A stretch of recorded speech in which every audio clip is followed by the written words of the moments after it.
Sebuah kisah diceritakan bahwa seorang lelaki melalui sebuah kawasan perkuburan di suatu malam yang kelam dan sunyi.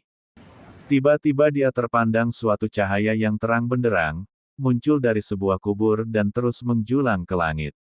Tertegun dan kaku melihat kejadian itu, dia berpikir kemungkinan kubur ini adalah kubur seorang yang sangat istimewa.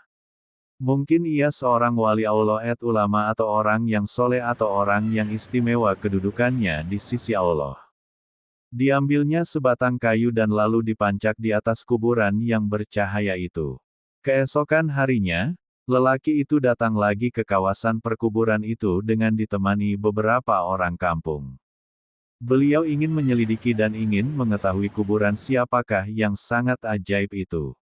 Untuk mengetahui lebih lanjut, lelaki itu berkunjung ke rumah almarhum dan bertemu dengan istri si mati.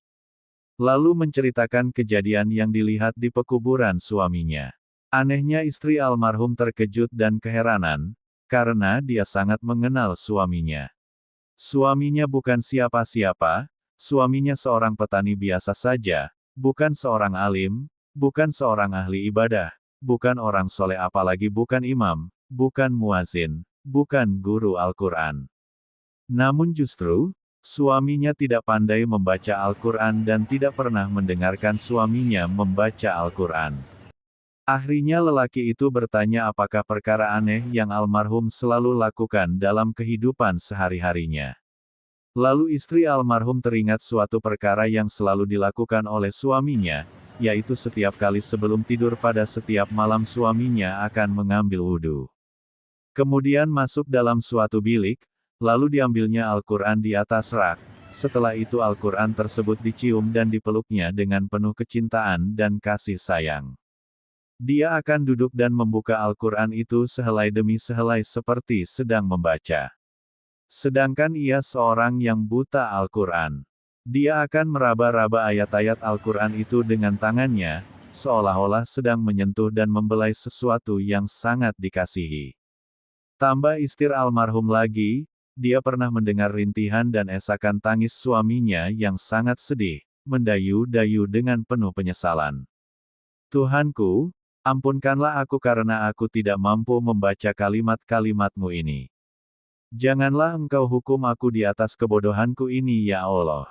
Wahai kalam Allah, maafkan kesalahanku aku tidak mampu membaca kalimat-kalimatmu. Aku tidak dapat bersahabat denganmu. Aku tidak dapat memahamimu tapi aku sangat mengasihimu. Aku sangat mencintaimu. Wahai kalamullah, janganlah engkau mendakwa aku, jangan engkau menuduh aku di hadapan Allah di akhirat nanti. Kemudian, lelaki itu meminta untuk melihat Al-Quran kesayangan suaminya itu benar dan sangat mengharukan apabila dia melihat naskah yang mulia itu kelihatan lusuh. Helai-helaiannya kelihatan selalu dibuka berkali-kali dan ada bekas-bekas air mata di kertasnya. Tanda seseorang sering menangis berurai air matanya, tatkala membuka lembaran yang maha suci ini.